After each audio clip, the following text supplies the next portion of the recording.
हाँ जी बेटा, गुड मॉर्निंग बेटा, वेलकम ऑल ऑफ यू। हमारा बेटा टॉपिक चल रहा था असेसमेंट ऑफ पार्टनरशिप फॉर्म। तो लास्ट क्लास में बेटा हमने स्टैट्यूटरी लिमिट का कंसेप्ट किया था कि स्टैट्यूटरी लिमिट की कैलकुलेशन कैसे की जाती है on the basis of book profit, और स्टैट्यूटरी लिमिट निकालने के बाद जो पार्टनर्स का जो रेम्यूनरेशन है वो कैसे अलाउ किया जाता है। तो आज की क्लास में बेटा हम बात करने वाले हैं कि जो बुक प्रॉफिट है उसकी कैलकुलेशन हमें कैसे करनी है। कल की क्लास में तो बेटा हमने ये सीखा था कि बुक प्रॉफिट की हेल्प से स्टैट्यूटरी लिमिट कैसे निकालते हैं। आज की क्लास में बेटा हम सीखने वाले हैं कि बुक प्रॉफिट की कैलकुलेशन कैसे की जाती है, और बुक प्रॉफिट की कैलकुलेशन करने के बाद फर्म की बिजनेस इनकम और फर्म की total income and tax liability कैसे कैलकुलेट होगी। ये बेटा हम आज की क्लास में पढ़ने वाले हैं। तो चलिए स्टार्ट करते हैं। Type number 7, computation of book profit and the total income of firm.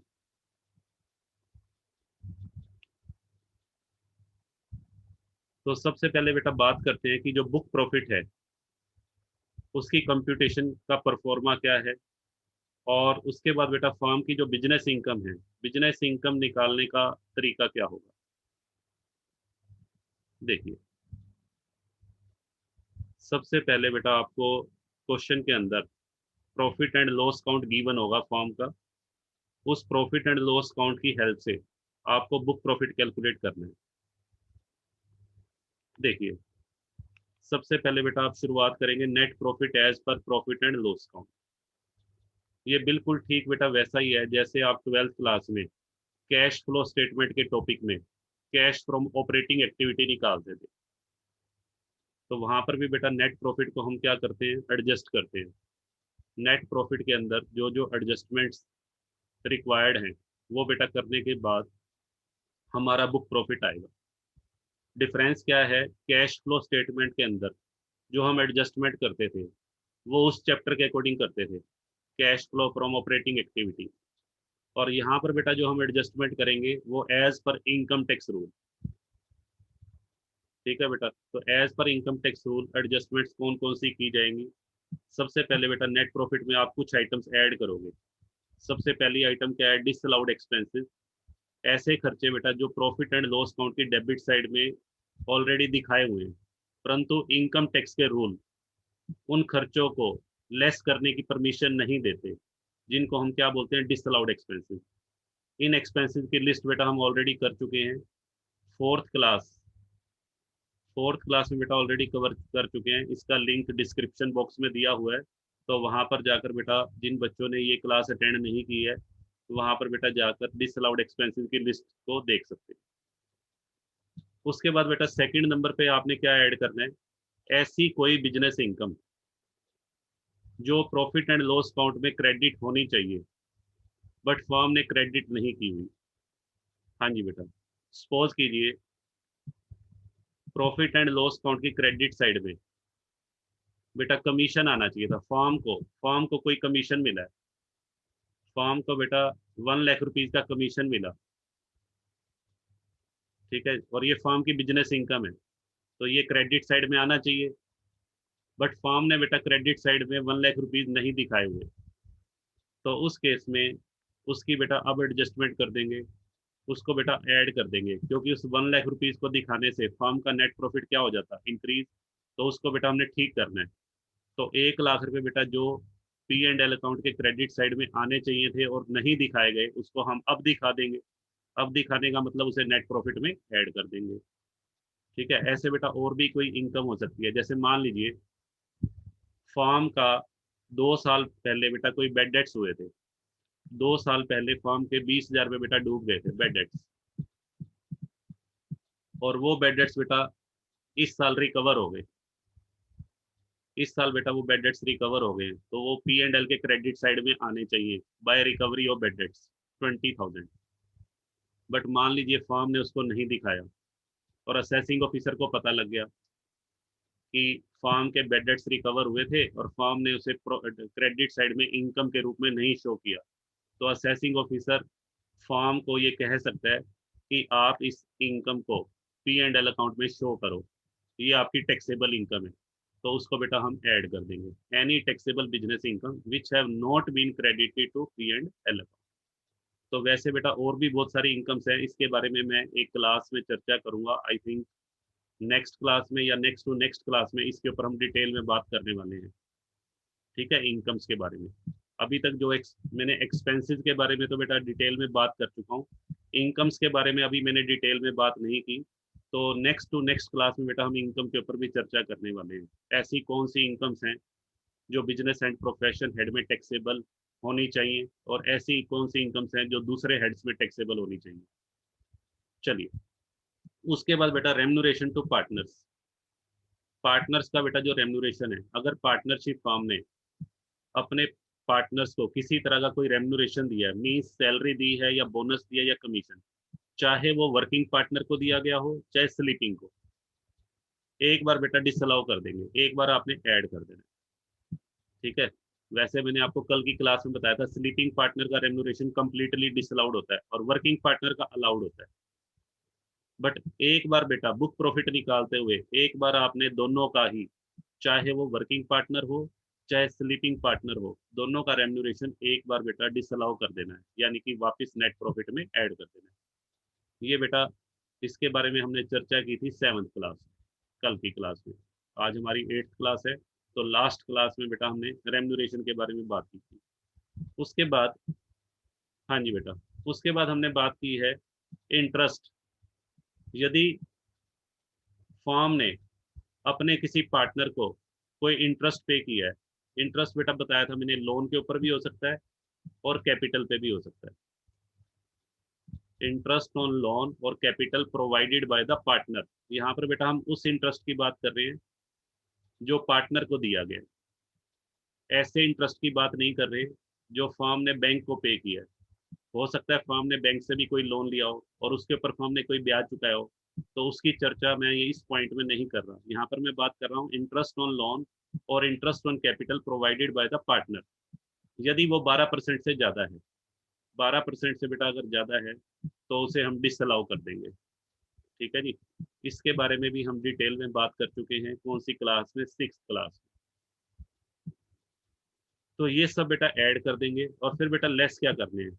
Less करने हैं ऐसे खर्चे जो प्रॉफिट एंड लॉस अकाउंट में डेबिट होने चाहिए, यानी कि ऐसे खर्चे जिनको इनकम टैक्स डिपार्टमेंट फर्म की बिजनेस इनकम निकालते हुए लेस करने की परमिशन देता है, परंतु फर्म ने अपने अकाउंट्स बनाते समय उन्हें लेस नहीं किया हुआ। तो ऐसे जो एक्सपेंसेस हैं, अलाउड एक्सपेंसेस या परमिसिबल एक्सपेंसेस भी बेटा इनको बोलते हैं, तो उनको आपने लेस कर देना है। मान लीजिए फर्म ने P&L की डेबिट साइड में, मान लीजिए बेटा वो नहीं दिखाया हुआ to salary to staff, staff को सैलरी दी है वो शो नहीं की, तो वो तो अलाउड है, तो लेस कर देंगे। ठीक है बेटा, मान लीजिए फर्म ने P&L की डेबिट साइड में एक्सपेंडिचर ऑन साइंटिफिक रिसर्च नहीं दिखाया, capital expenditure on scientific research, जबकि इनकम टैक्स के रूल ये कहते हैं कि यदि साइंटिफिक रिसर्च पे किसी भी तरह का कोई कैपिटल खर्चा किया गया तो अलाउड है, तो वो भी बेटा लेस होना चाहिए। हालांकि अकाउंट्स के रूल तो ये कहते हैं कोई भी कैपिटल एक्सपेंस हो तो डिसअलाउड होगा, बट इनकम टैक्स का रूल ये कहता है कि कैपिटल एक्सपेंसेस वैसे तो डिसअलाउड है, but capital expenditure on scientific research वो अलाउड है। ठीक है, तो कहने का मतलब कोई भी ऐसा खर्चा जो इनकम टैक्स रूल के हिसाब से लेस होना चाहिए परंतु फर्म ने उसको लेस नहीं किया हुआ, तो उसे बेटा माइनस कर देंगे। इनके बारे में भी हम चर्चा कर चुके हैं परमिसिबल एक्सपेंसेस 5th क्लास में। ये बेटा रिफ्यूज्ड एक्सपेंस, डिसअलाउड एक्सपेंसेस को क्या बोलते हैं? रिफ्यूज्ड। इसके बारे में हम 4th क्लास में पढ़ चुके हैं और अलाउड एक्सपेंसेस के बारे में 5th क्लास। उसके बाद बेटा ऐसी कोई भी इनकम जो P&L की क्रेडिट साइड में दिखाई हुई है, जैसे मान लीजिए P&L की क्रेडिट साइड में बेटा दिखाया हुआ है bye interest on security, bye interest on security या बाय इंटरेस्ट ऑन इन्वेस्टमेंट। अब ध्यान से सुनिएगा, इंटरेस्ट ऑन इन्वेस्टमेंट की इनकम कौन से हेड में बेटा टैक्सेबल है? अदर सोर्सेज में। ये इनकम अदर सोर्सेज हेड की है और फर्म ने उसको कहाँ पे दिखाया हुआ है? P&L की क्रेडिट साइड में। तो फर्म की बिजनेस इनकम निकालते हुए उसे बेटा लेस कर देंगे, क्योंकि यहाँ पर हम किसकी बात कर रहे हैं? बिजनेस इनकम की। तो ये इंटरेस्ट ऑन सिक्योरिटी तो बेटा कौन से हेड की इनकम है, ये है अदर सोर्सेज हेड की, तो इसे माइनस कर देंगे। ऐसे ही मान लीजिए पी एंड एल की क्रेडिट साइड में लिखा हुआ है बाय डिविडेंड रिसीव्ड, तो डिविडेंड भी बेटा अदर सोर्सेज हेड में टैक्सेबल है, उसे भी माइनस कर देंगे। ऐसे ही पी एंड एल की क्रेडिट साइड में लिखा हुआ है bye winning from lottery, lottery की इनकम बेटा अदर सोर्सेज हेड में आती है, माइनस कर देंगे। सपोज कीजिए पी एंड एल की क्रेडिट साइड में लिखा हुआ है by profit on sale of building, building को बेचने से प्रॉफिट हुआ। अब बिल्डिंग को बेचने से होने वाला प्रॉफिट कौन से हेड में बेटा टैक्सेबल होता है, कैपिटल गेन हेड में, तो यहाँ बिजनेस इनकम की बात चल रही है तो उसे भी माइनस कर देंगे। तो ऐसी कोई भी इनकम जिसका संबंध किसी दूसरे हेड से है, उसे बेटा हम माइनस कर देंगे। अच्छा, ऐसी इनकम्स भी हो सकती हैं बेटा जो एग्जम्प्टेड हो, जैसे मान लीजिए पी एंड एल की क्रेडिट साइड में लिखा हुआ है बाय एग्रीकल्चर इनकम। अब एग्रीकल्चर इनकम फुली एग्जम्प्ट है, किसी भी हेड में नहीं आती। जब किसी भी हेड में नहीं आती तो बिजनेस एंड प्रोफेशन हेड में भी नहीं आनी चाहिए, तो उसे माइनस कर देंगे। ठीक है, तो जितनी भी इनकम्स पी एंड एल की क्रेडिट साइड में गलत दिखाई हुई है उसको बेटा माइनस कर देंगे, और जो आनी चाहिए जो बट दिखाई नहीं हुई एज पर रूल वो टैक्सेबल है तो उनको ऐड कर देंगे। जैसे मान लीजिए कमीशन रिसीव्ड, जैसे ये था कमीशन रिसीव्ड, या discount received, commission received, discount received, bad debts recovered, ये बेटा पी एंड एल की क्रेडिट साइड में आने चाहिए। ठीक है, क्योंकि ये सारी बिजनेस इनकम है। लिख देता हूँ मैं, discount, commission, bad debts recovered, ये बेटा सारी की सारी बिजनेस इनकम है।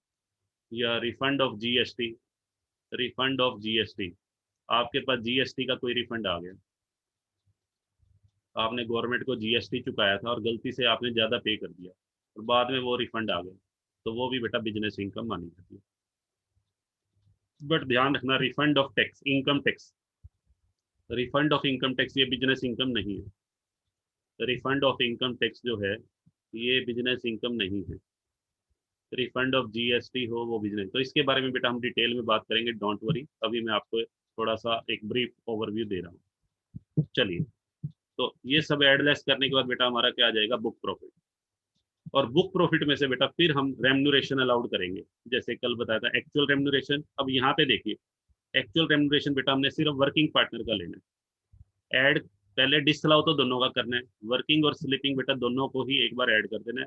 बट बाद में वर्किंग पार्टनर का रेम्यूनरेशन जो एज पर पार्टनरशिप डीड दिया गया है वो बेटा अलाउ करेंगे, बट उसकी भी एक लिमिट है, स्टेचुटरी लिमिट के साथ उसका कंपैरिजन करेंगे। और which average less, statutory limit बेटा कैसे निकालनी है वो हम क्लास नंबर 8 में कवर कर चुके हैं, क्लास नंबर 7 में सॉरी, हाँ जी बेटा 7th क्लास में हम इस बात की चर्चा कर चुके हैं कि स्टेचुटरी लिमिट की कैलकुलेशन कैसे करते हैं। और यहाँ पर बेटा जो रेम्यूनरेशन लेना है वो वर्किंग पार्टनर का actual remuneration after the date of partnership deed, और उसको हम कंपेयर कर लेंगे और विच एवरेज लेस को माइनस करके बेटा बिजनेस इनकम आ जाए। तो ये बेटा फर्म की बिजनेस इनकम निकालने का प्रोसेस है। अब बात करते हैं कि फर्म की टोटल इनकम कैसे आएगी। यहाँ तो बेटा हमने बात कर ली फर्म की बिजनेस इनकम के बारे में। अब बात करते हैं कि फर्म की टैक्सेबल इनकम कैसे निकालते हैं। हाँ जी बेटा देखिए, फर्म की टैक्सेबल इनकम निकालते समय सबसे पहले बेटा आपने बिजनेस एंड प्रोफेशन हेड की इनकम निकाल लेनी है, जैसा कि लास्ट स्लाइड में बताया गया है, वो अमाउंट यहाँ ले लेंगे। फिर हाउस प्रॉपर्टी हेड की इनकम निकालोगे, कैपिटल गेन हेड की इनकम और अदर सोर्सेज हेड की इनकम। ठीक है बेटा, इन चारों हेड की इनकम का टोटल कर देंगे। और यदि पिछले साल का कोई ब्रॉड फॉरवर्ड लॉस है, पिछले साल का बेटा कोई बिजनेस लॉस है, या पिछले साल का कोई डेप्रीसिएशन है, अनएब्जॉर्ब डेप्रीसिएशन, या पिछले साल का कोई कैपिटल गेन हेड से रिलेटेड लॉस है, उसे बेटा माइनस कर देंगे। लास्ट सेमेस्टर में आपने एक चैप्टर पढ़ा था set of and carry forward, तो उनके बेटा जितने भी लॉसेज हैं उनको हम सेट ऑफ करेंगे अगर वो परमिसिबल हैं तो। उसके बाद ग्रोस टोटल इनकम आ जाएगी, और ग्रोस टोटल इनकम आने के बाद फिर बेटा हम डिडक्शन लेस करेंगे, डिडक्शन ऑफ चैप्टर 6 से। डिडक्शन बेटा कौन सी, सेक्शन 80G, 80GG ए, 80GG सी, 80I की बेटा सीरीज है, 80JJ और 80JJ, ये सारी डिडक्शंस किसके ऊपर एप्लीकेबल है, फॉर्म के ऊपर। तो इन डिडक्शंस पे भी बेटा मैं एक लेक्चर लूंगा, ठीक है। हाँ जी बेटा, ये जितनी भी डिडक्शंस हैं इनको भी बेटा हम एक क्लास में डिस्कस करेंगे, जो जो हमारे सिलेबस के पॉइंट ऑफ व्यू से इंपॉर्टेंट डिडक्शंस हैं। जैसे 80G के बारे में बेटा चर्चा करेंगे। 80GC के बारे में मैं बता चुका हूँ, donation to political party. Political party को दिया गया डोनेशन, उसकी डिडक्शन मिलती है 100%, ठीक है। 80GA अभी बेटा हमारा रहता है। 80JA के बारे में भी मैं बता चुका हूँ थोड़ा सा, ये वो बायोडिग्रेडेबल वेस्ट के बारे में 100% डिडक्शन मिलती है 5 सालों तक। ऐसी कंपनी जो वेस्ट प्रोडक्ट्स की, वेस्टेज की रिसाइकलिंग करके उसको यूजफुल प्रोडक्ट में कन्वर्ट करके वो उसका बिजनेस है, तो 80JA सेक्शन में उसकी डिडक्शन मिलेगी। तो ये बेटा हम करेंगे। अभी फिलहाल मैं जो सम अभी करवाऊंगा उसमें डिडक्शंस का बेटा कोई यूज नहीं होगा। अभी इनिशियली जो हम क्वेश्चंस करेंगे उसमें आपको क्वेश्चन के अंदर डिडक्शंस नहीं दी होंगी, तो आप डिडक्शंस की जगह बेटा यहाँ क्या लिख देंगे, नील लिख देंगे और टोटल इनकम निकाल लेंगे। फिर बेटा टोटल इनकम पे टैक्स लगाना है। टोटल इनकम पे बेटा जब टैक्स लगाएंगे तो नॉर्मल रेट बेटा फर्म के केस में 30% है। फर्म के केस में कोई एग्जम्पशन लिमिट नहीं होती। और स्पेशल रेट बेटा बताए हुए हैं आपको, जैसे लॉन्ग टर्म कैपिटल गेन पे 20%, और short term capital gain under section 111A 15%, lottery की इनकम या कैजुअल इनकम पे बेटा 30%। तो वो स्पेशल रेट्स आपको ध्यान रखना। फिर बेटा क्या होगा, टैक्स पे कर दिया जाएगा गवर्नमेंट को। टैक्स पे करने के बाद टोटल, एक चीज बेटा और ध्यान रखनी है, टैक्स निकालते समय आपको वो भी ध्यान रखना है, AMT का concept, alternative minimum tax. Alternative minimum tax का कंसेप्ट मैं इस कौन सी क्लास में बेटा डिस्कस किया था, सेकंड और थर्ड क्लास में। इसी चैप्टर की सेकंड और थर्ड क्लास बेटा देख लेना, जिन्होंने AMT का कंसेप्ट नहीं सीखा। अभी स्टार्टिंग में हमें AMT से टैक्स निकालने की बेटा जरूरत नहीं पड़ेगी, जो हमारे स्टार्टिंग के क्वेश्चन है। लास्ट में एक दो सम आएंगे जहाँ पर AMT का कंसेप्ट अप्लाई होगा। तो अभी आप इस AMT के कंसेप्ट को छोड़ भी सकते हैं थोड़ी देर के लिए, हालांकि मैं करवा चुका हूँ डिटेल में, बट अभी आप थोड़ी देर के लिए इसको भूल सकते हैं। चलिए, उसके बाद बेटा क्या होगा, जैसे मान लीजिए बेटा फर्म की टोटल इनकम सपोज करो 1 लाख है, और मैं ये मान लेता हूँ कि सारी की सारी फर्म की इनकम सामान्य आय है, तो सामान्य आय के ऊपर बेटा टैक्स लगा देंगे, कितने परसेंट, 30। तो 1 लाख का बेटा 30% 30,000, और 4% बेटा सेस भी जोड़ लो। 30,000 में 4% सेस जोड़ के 31,200 रुपये टैक्स गवर्नमेंट के पास चला जाएगा। तो 1 लाख रुपए में से बेटा 31,200, हाँ जी बेटा, बाकी कितना बचेगा, 68,880 रुपये, ये बेटा बच जाएंगे, ठीक है जी। ये जो 68,880 रुपये बेटा बचे हैं, इसे बोलेंगे डिस्ट्रीब्यूटेबल प्रॉफिट। ये वो प्रॉफिट है जो टैक्स पे करने के बाद बचा है, जिसको पार्टनर आपस में बांटेंगे। कौन से रेशो में, शेयरिंग रेशो में। मान लीजिए उनका शेयरिंग रेशो बेटा ये है 2:1:1, तो 2:1:1 में इसको बांट देंगे, ठीक है जी। तो इसको बांटेंगे तो ये बेटा आएगा, 4 से इसे डिवाइड कीजिए, 17,400, 17,400। जैसे 3 पार्टनर है XYZ, तो एक्स का बेटा आएगा, वाई का और जेड का तो 17,400 आ जाएगा, और एक्स का आ जाएगा बेटा 34,800। एक मिनट बेटा,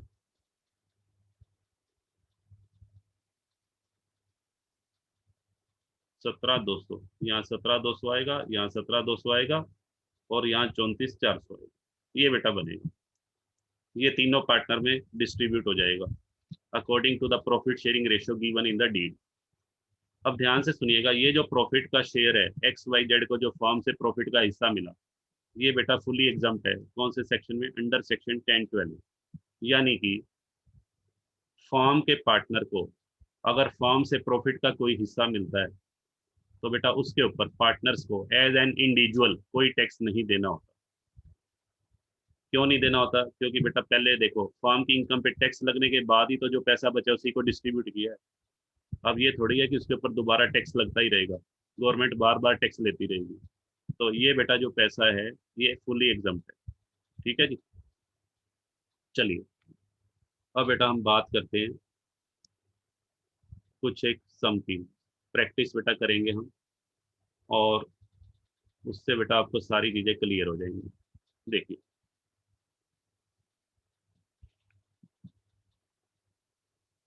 लीजिए बेटा, ये सम बेटा आपके लिए है,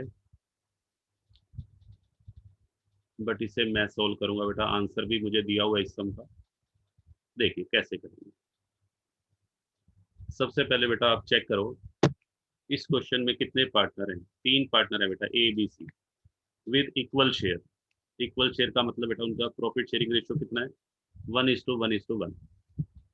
प्रॉफिट एंड लॉस काउंट में नेट प्रॉफिट बेटा इतने का है। आफ्टर डेबिटिंग द फॉलोइंग, इन खर्चों को फॉर्म ने अपने पी एंड एल अकाउंट में डेबिट किया हुआ है। ठीक है, यानी कि ये जो नेट प्रॉफिट है, ये इन सब खर्चों को डेबिट करने के बाद का है। और हमें कैलकुलेट क्या क्या करना है, एक तो बुक प्रॉफिट, और एक बेटा फर्म की टोटल इनकम या टैक्सेबल इनकम निकालनी है। और ये फर्म किसी कैसी है, प्रोफेशनल फर्म है। प्रोफेशनल फर्म का मतलब जैसे चार्टर्ड अकाउंटेंट की फर्म्स कह सकते हैं, लॉयर्स की फर्म कह सकते हैं, और सभी के सभी पार्टनर बेटा वर्किंग है। ए बी सी तीनों के तीनों वर्किंग पार्टनर। अगर ये इन्फॉर्मेशन ना दे रखी हो ना, तब भी हम ये एज्यूम करते हैं कि सारे के सारे पार्टनर वर्किंग है। अगर क्वेश्चन के अंदर इस बारे में कोई इन्फॉर्मेशन ना दे रखी हो कि कितने पार्टनर वर्किंग है और कितने स्लीपिंग है, तो आप बेटा सभी को वर्किंग मान लीजिए। तो वैसे इस क्वेश्चन में तो क्लियरली मेंशन ही किया हुआ। तो चलिए सबसे पहले बेटा हम क्या निकालेंगे, सबसे पहले हम बेटा हम निकालते हैं बुक प्रॉफिट। देखिए, तो यहाँ बेटा मैं हेडिंग बना लेता हूँ, computation of book profit of the firm. Book profit बेटा निकालने के लिए आपको करना क्या होगा, सबसे पहले हमें बेटा नेट प्रॉफिट लेना होगा as per profit and loss account. तो नेट प्रॉफिट बेटा मैंने ले लिया as per profit and loss account. बेटा हमें गिवन है 99,750। इसमें बेटा हम ऐड करेंगे, फॉर्मेट मैंने आपको बताया हुआ है, ऐड डिसअलाउड आइटम। हाँ जी बेटा, सबसे पहले आप ये देखो यहाँ डिसअलाउड आइटम बेटा कौन कौन सी है। सबसे पहले नंबर पे देखो क्या दिया हुआ है, सैलरी। सैलरी मैंने बेटा बताया था, salary is a part of remuneration. और रेम्यूरेशन मैंने बताया था चाहे वर्किंग पार्टनर का हो चाहे स्लीपिंग पार्टनर का हो, एक बार बेटा डिसअलाउ कर देंगे। तो सैलरी बेटा मैं ऐड कर रहा हूँ, ए और बी बेटा दोनों की। ए और बी की बेटा सैलरी है 20,000 प्लस 15,000, 35,000 बेटा ऐड कर दो। सेकंड नंबर पे बेटा हम ऐड करेंगे bonus. Bonus is also a part of remuneration, और whether given to active partner और स्लीपिंग पार्टनर, इसे बेटा ऐड कर देंगे हम। उसके बाद बेटा हम ऐड करेंगे interest on capital. Interest on capital बेटा 5,000 दिया हुआ है एट द रेट ऑफ 20%। तो इंटरेस्ट ऑन कैपिटल बेटा 12% से जितना ज्यादा होगा, इंटरेस्ट ऑन कैपिटल किसको गिवन है, ए को। तो यहाँ बेटा निकाल लेते हैं, वर्किंग नोट बना के इसकी कैलकुलेशन कर लीजिएगा। कैसे, मैंने आपको फॉर्मूला बताया हुआ है, 5,000 डिवाइडेड बाय गिवन रेट 20 और मल्टीप्लाइड बाय 20 माइनस 12। इसको बेटा कैलकुलेट कर लेंगे तो बेटा कितना आ जाएगा, देखो ये 20 से 5,000 गया, तो बेटा 250 तो ये आ गया। 250 मल्टीप्लाइड बाय 8,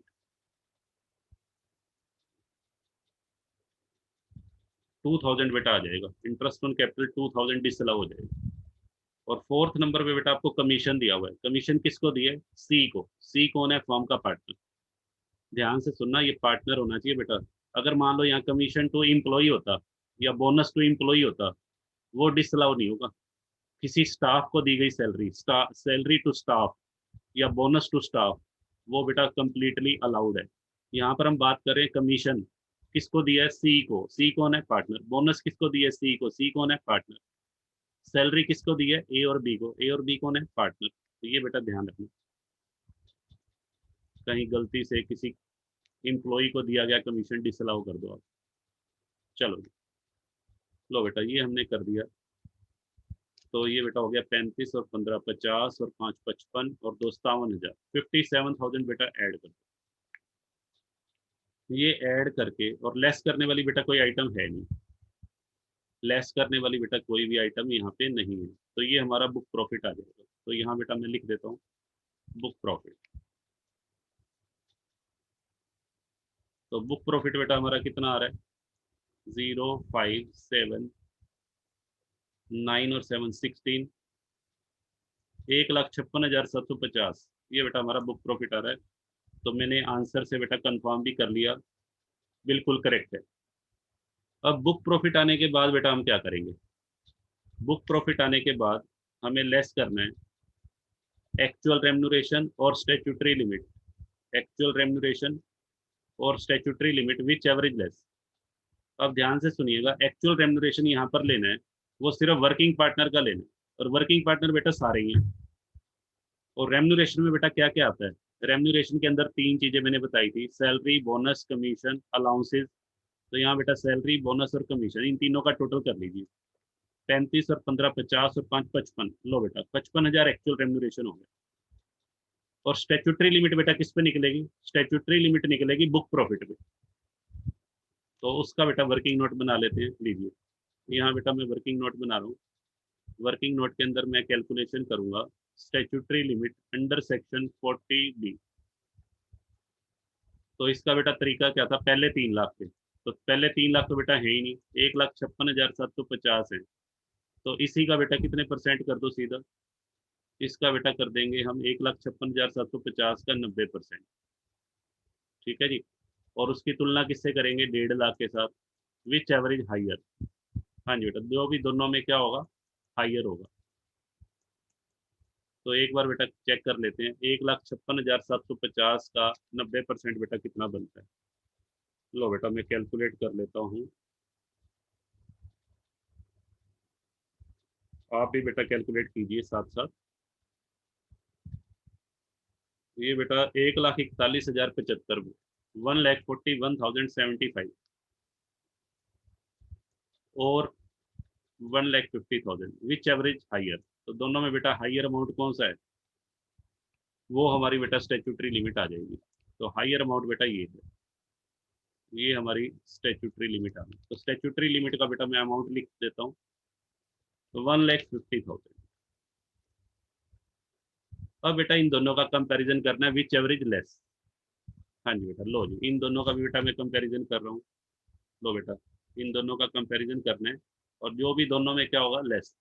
तो लेस बेटा कितना अमाउंट है, 55,000। लो बेटा मैंने लेस कर दिया 55। तो 55,000 बेटा जैसे ही मैं लेस करूंगा, हमारी बिजनेस इनकम आ जाएगी, फॉर्म की बिजनेस इनकम बेटा आ गई 1,01,750। ये बेटा टैक्सेबल बिजनेस इनकम आ गई। ठीक है जी, बताइए। देखो बेटा आंसर भी हम चेक कर लेते हैं, बेटा हमारा आंसर बिल्कुल सही। तो इस तरीके से बेटा हमें ये सम करना था, बुक प्रॉफिट और क्या कैलकुलेट करना था, बिजनेस इनकम। अब सपोज कीजिए बेटा इस क्वेश्चन में आपसे और क्या क्या बातें पूछ सकता है, वो भी मैं ले लेता हूँ। मान लीजिए इस क्वेश्चन में आपसे पूछ ले टैक्स लायबिलिटी निकाल के दिखाई, तो आप क्या करेंगे, यहाँ लिखेंगे computation of tax. Tax liability की बेटा कैलकुलेशन कैसे करेंगे। तो सबसे पहले आप ये देखो, यहाँ पर बेटा जो बिजनेस इनकम है, इस क्वेश्चन में किसी और हेड की इनकम तो दे नहीं रखी, तो बिजनेस इनकम ही बेटा क्या हो जाएगी, जीटीआई। बिजनेस इनकम ही बेटा हमारी जीटीआई है। और टैक्स तो बेटा लगता है टोटल इनकम पे। टोटल इनकम कैसे आती है, जीटीआई में से डिडक्शन माइनस करके, और डिडक्शन भी बेटा कोई नहीं है, तो इसका मतलब बिजनेस इनकम ही हमारी क्या बन गई, टोटल इनकम। हाँ जी बेटा ध्यान से सुनिए, इस क्वेश्चन में बिजनेस एंड प्रोफेशन हेड के अलावा किसी भी हेड की इनकम नहीं है, तो यही अमाउंट जीटीआई बन जाएगा। और क्योंकि इस क्वेश्चन में सेक्शन 80 की जो मैंने डिडक्शन बताई, 80G, 80GG B, 80GG C, उसकी भी बेटा कोई डिडक्शन नहीं है, तो यही अमाउंट क्या हो जाएगा, टोटल इनकम हो जाएगा। तो टोटल इनकम में बेटा टैक्स लगा दे। हाँ जी सर लगा दो, किस रेट से बेटा, 30%, क्योंकि फॉर्म के केस में एग्जाम्पशन तो होती ही नहीं है। लो बेटा टैक्स लगा दिया, कितना बना बेटा, 1,01,750 का 30%, सारी की सारी इनकम नॉर्मल इनकम है, स्पेशल इनकम है ही नहीं। तो ये बेटा 30,525 आ रहा है। 30,520 और 4% बेटा क्या ऐड हो जाएगा, सेस। एएमटी बेटा लगेगा नहीं। एएमटी की कंडीशंस होती हैं कि फॉर्म ने डिडक्शंस क्लेम की हो, कौन से सेक्शन की, 80H से, 80 डबल आर बी, या 35 AD, या सेक्शन 10 AA। तो यहाँ पे बेटा कुछ भी नहीं है। तो 30,525 का, हाँ जी बेटा हम कर लेते हैं 4%, ये बेटा बनेगा 1221 रुपये। 1221 रुपये बेटा सेस ऐड करने के बाद 31,746 रुपये बेटा ग्रोस टैक्स बनता है फॉर्म का। इसको बेटा राउंड फिगर में कन्वर्ट कर देंगे, 31,740 कर देंगे। ठीक है, 31,746 है तो बेटा राउंड फिगर में 31,750 कर देंगे इसे। ठीक है, तो ये हमारी टैक्स आ गया। टैक्स का अमाउंट कितना बन गया, 31,750। चलिए अब बेटा क्या निकालेंगे, अब आपसे और क्या पूछ सकता है, डिस्ट्रीब्यूटेबल प्रॉफिट। हाँ जी बेटा, डिस्ट्रीब्यूटेबल प्रॉफिट कैसे निकालेंगे।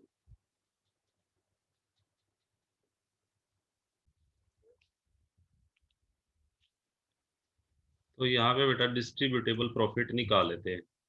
डिस्ट्रीब्यूटेबल का मतलब फर्म का वो प्रॉफिट जो पार्टनर्स में डिस्ट्रीब्यूट होगा। तो कैसे निकालेंगे बेटा, बिल्कुल सिंपल है। आपको क्या करना है, फर्म की टोटल इनकम में से बेटा टैक्स जो गवर्नमेंट को गया वो माइनस कर दीजिए। 1,01,750 में से अगर बेटा 31,750 रुपये माइनस कर देंगे, हाँ जी बेटा कितना अमाउंट आ जाएगा, ये बेटा हमारा आ जाएगा 70,000। 70,000 रुपये बेटा जो है ये डिस्ट्रीब्यूटेबल प्रॉफिट है जो पार्टनर्स में बांट दिया जाएगा। कौन से रेशो में, 1:1:1 में। तो शेयर ऑफ ईच पार्टनर। एक बात बेटा और पूछ सकता है, शेयर निकालो ईच पार्टनर का। तो शेयर कैसे निकालेंगे, हाँ जी बेटा यहाँ निकाल देते हैं, share of each partner in the profit. तो बेटा उसके लिए 70,000 को किससे डिवाइड कर देते हैं, 3 से।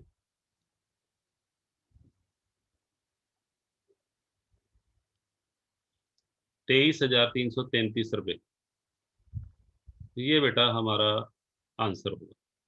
क्लियर है, 23,333 रुपये बेटा तीनों पार्टनर में बटेंगे। तो ये जो मैंने निकाले हैं ये बेटा टैक्स मैंने एक्स्ट्रा कैलकुलेट किया है, क्वेश्चन में पूछा है तो क्वेश्चन के अंदर जो जो पूछा सिर्फ एग्जाम के अंदर आपको वही कैलकुलेट करना है। ये तो मैंने आपको समझाने के लिए टैक्स की कैलकुलेशन भी दिखा दी, डिस्ट्रीब्यूटेबल प्रॉफिट भी निकाल के दिखा दिया, और शेयर ऑफ ईच पार्टनर। ये बेटा जो शेयर ऑफ पार्टनर है, क्वेश्चन अराइज होता है क्या ये टैक्सेबल है या एग्जम्प्ट है, तो अभी मैं बता चुका हूँ ये बेटा एग्जम्प्ट है in the hands of partner. Partner के हैंड्स में इसके ऊपर कोई टैक्स नहीं लगेगा। ठीक है जी, exempt under section 10 sub section 2A। चलिए एक सम बेटा और करते हैं और फिर बेटा आपको होमवर्क दे देंगे। देखिए,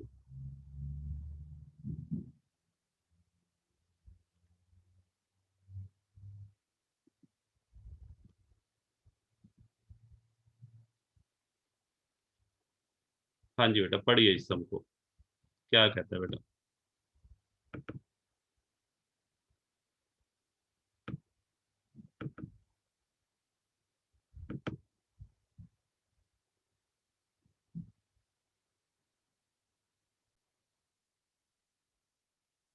हाँ जी बेटा देखिए क्या कहता है। सबसे पहली बात, इस सम के अंदर आपको बेटा 3 पार्टनर्स गिवन है एक फॉर्म के जिनका शेयरिंग रेशो इक्वल है। इक्वल का मतलब 1:1:1। जेड बेटा स्लीपिंग पार्टनर है, देखिए जेड स्लीपिंग पार्टनर है और एक्स और वाई वर्किंग। और ये फॉर्म का बेटा प्रॉफिट एंड लॉस काउंट आपको गिवन है जो अकाउंटिंग प्रिंसिपल्स के अकॉर्डिंग बनाया। आपने बेटा अपने आप को असेसिंग ऑफिसर मान लेना है। इस पूरे चैप्टर में जब भी आप सम सोल्व करोगे तो आप बेटा अपने आप को क्या मान लेना, इनकम टैक्स ऑफिसर।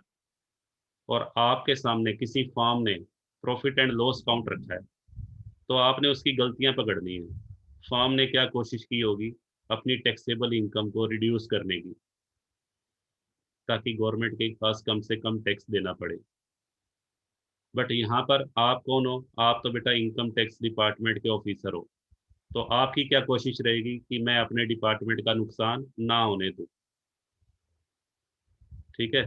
तो आपने उस फॉर्म की बेटा जो जो गलतियां हैं, जो मिस्टेक्स हैं, वो फाइंड आउट करनी है। तो चलिए फाइंड आउट करते हैं। और पूछा क्या क्या है पहले वो भी देख लेते हैं। बुक प्रॉफिट और फॉर्म टोटल इनकम, और क्लियर लिखा हुआ है सेक्शन 184 की कंडीशंस फुलफिल होती है। तो चलिए बेटा सबसे पहला स्टेप हम क्या करेंगे? Computation of book profit.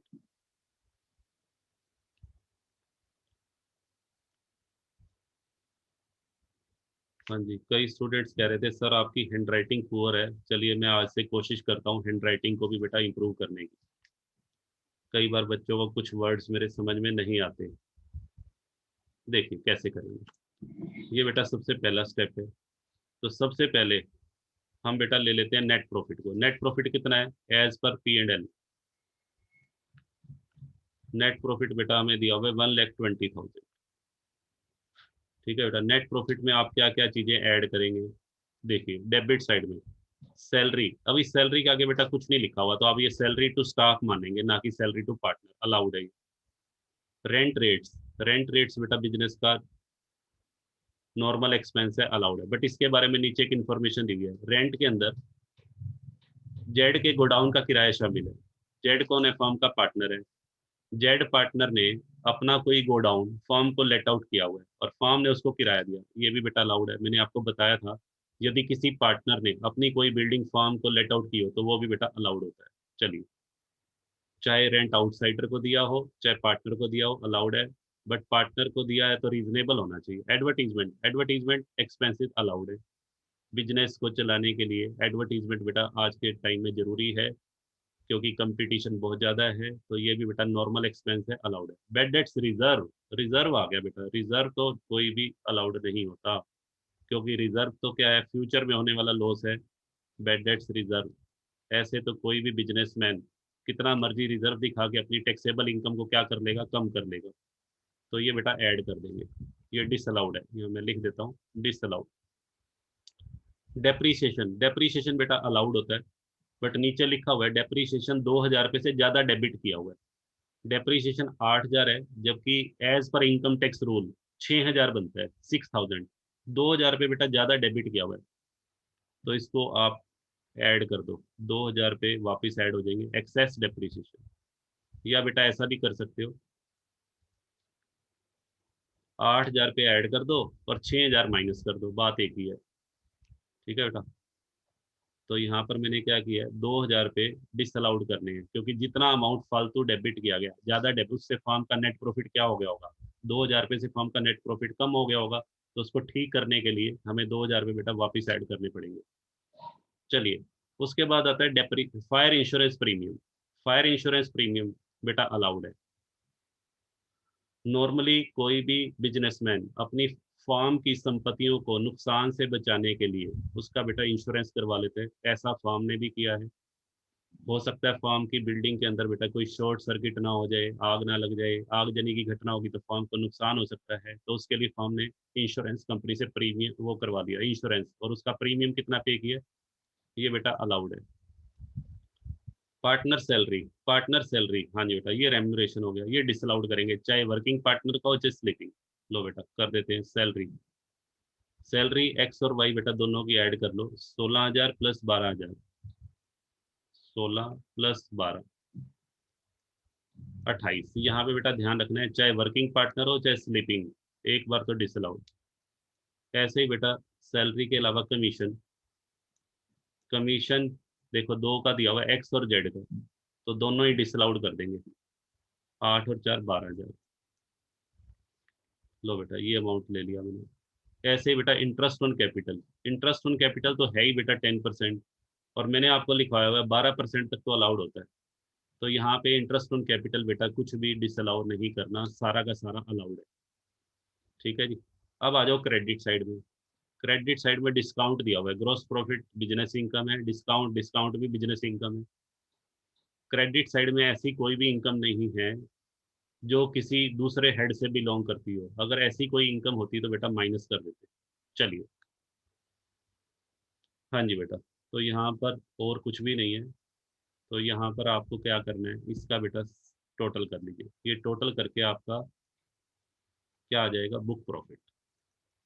तो बेटा इसको कैलकुलेट करते हैं, कितना आ गया, 1,20,000 प्लस 4,800 प्लस 2,000, 28 और 12, बेटा ये तो हो गया 40, एक 20 और 40, एक 60, एक 60 और 2, एक 62, एक 66,800, 1,66,800।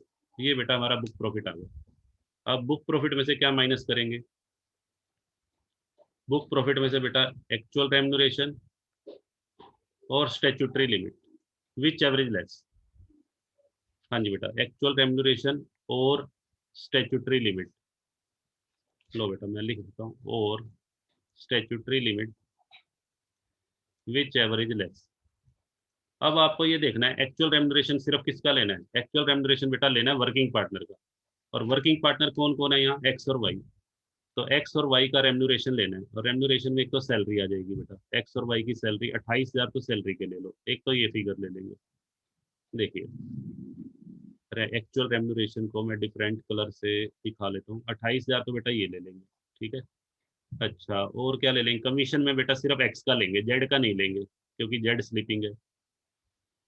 लो बेटा, और बोनस वगैरह है नहीं, तो 28 और 8, हाँ जी बेटा टोटल कर लेंगे 36,000।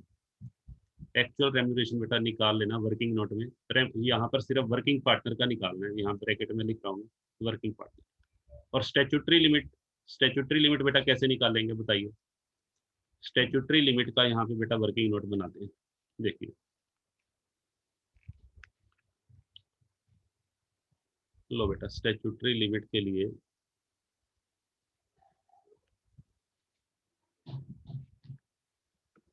हम पहले बेटा स्पेस बना लेते हैं।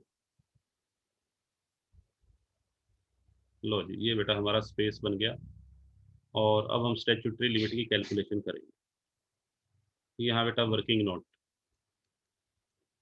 यहाँ पे लिख लेते हैं हम calculation of statutory limit. Statutory limit under section 40B। तो किस पे निकलती है, बुक प्रॉफिट पे। तो बुक प्रॉफिट पे बेटा निकालो, पहले 1.5 लाख पे, पहले 3 लाख पे, फर्स्ट 3 लाख। फर्स्ट 3 लाख पे कितना होता है 90%, बट यहाँ तो बेटा पहले 3 लाख है ही नहीं, यहाँ पर है ही कितना अमाउंट, 1,66,800।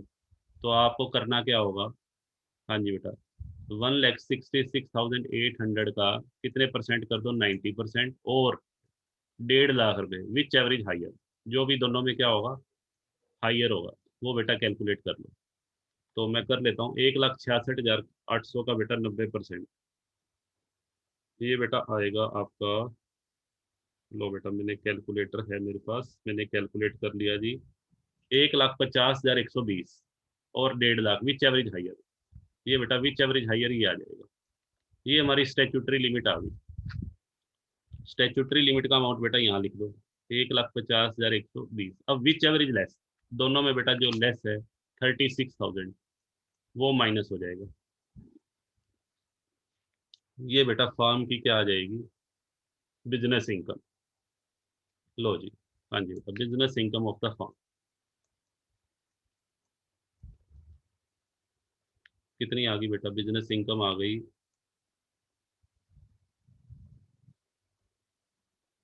1,30,800। हाँ जी बेटा बताइए। अब बिजनेस इनकम आने के बाद, हाँ जी बेटा अब आप क्या करेंगे, अब बाकी बचे हुए जो दूसरे हेड हैं, मान लीजिए इस क्वेश्चन में आपसे ये पूछ ले टोटल इनकम निकाल के दिखाओ, तो आप बेटा एक हेडिंग बना लेंगे, कंप्यूटेशन ऑफ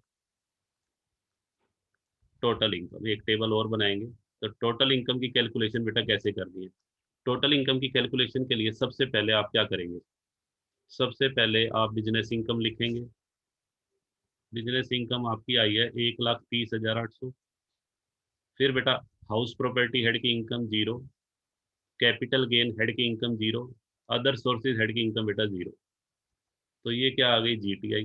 जीटीआई 1,30,800, और लेस डिडक्शंस, डिडक्शंस बेटा कोई है ही नहीं, तो डिडक्शन भी नील लिख देंगे। लो बेटा ये हमारी टोटल इनकम आ गई, फॉर्म की टोटल इनकम 1,30,800, जिसपे फॉर्म को टैक्स पे करना। टैक्स बेटा निकाल लेते हैं, अगर मुझे टैक्स भी निकालना है तो क्या कैसे करेंगे? लो जी बेटा यहाँ निकाल देते हैं कंप्यूटेशन ऑफ टैक्स, और फिर बेटा डिस्ट्रीब्यूटेबल प्रॉफिट। तो टैक्स कैसे निकलेगा? 1,30,800 पे बेटा कितने परसेंट लगेगा? 30%। तो 30% बेटा कर देते हैं।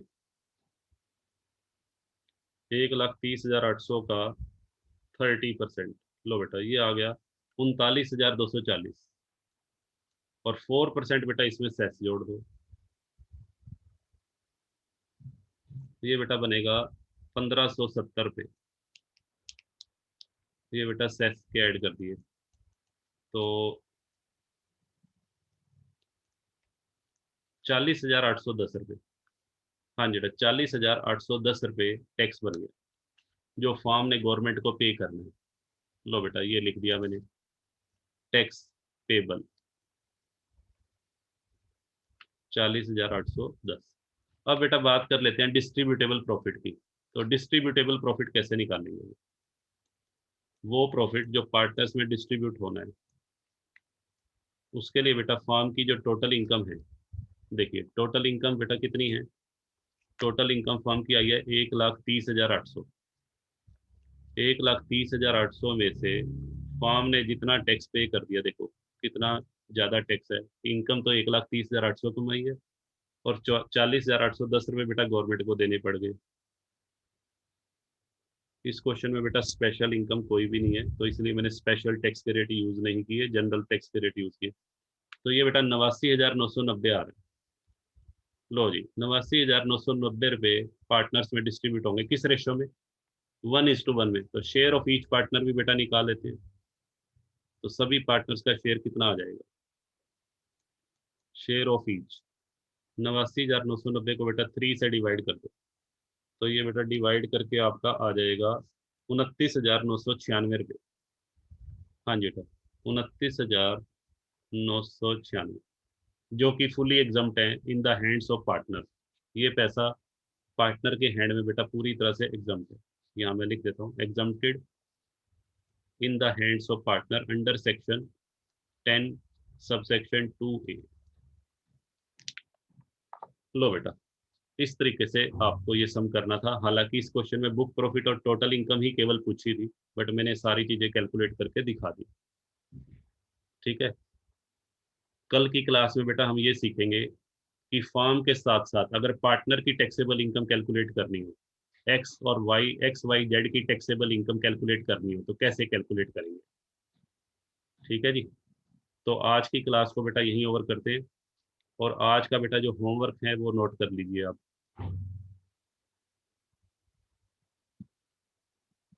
ये है बेटा होमवर्क, आपको टोटल मिला के आज की क्लास में 12 क्वेश्चंस बेटा करने हैं, जिसमें से 8 तो बेटा एग्जाम्पल हैं, और 4 आपके एक्सरसाइज के न्यूमेरिकल्स हैं। और बुक बेटा आपके पास I think HC Mehrotra. Practice बेटा वैसे तो किसी भी बुक में से कर सकते हैं, बट आपको जो बुक रिकमेंडेड है यूनिवर्सिटी के अकॉर्डिंग, तो आप वही बुक उसी में से प्रैक्टिस कीजिएगा। ठीक है, तो यहाँ क्वेश्चन नंबर 3 के ब्रैकेट में मैंने लिखा है excluding the total income of partner, क्योंकि मैंने आपको पार्टनर्स की टैक्सेबल इनकम कैलकुलेट करना अभी नहीं सिखाया। तो क्वेश्चन नंबर 3 में वो पूछी हुई है कि पार्टनर की टैक्सेबल इनकम निकालिए, तो उसको बेटा छोड़ देना अभी। ये कंसेप्ट मैं कल की क्लास में कवर करूंगा। आज की क्लास में क्वेश्चन नंबर 3 बेटा वैसे तो आप कर लेंगे, बट इस पार्ट को छोड़ देना। ठीक है, तो होप सो बेटा आज की क्लास आपको अच्छी लगी होगी। तो इसके साथ ही हम आज की क्लास को ओवर करते हैं। Have a nice day.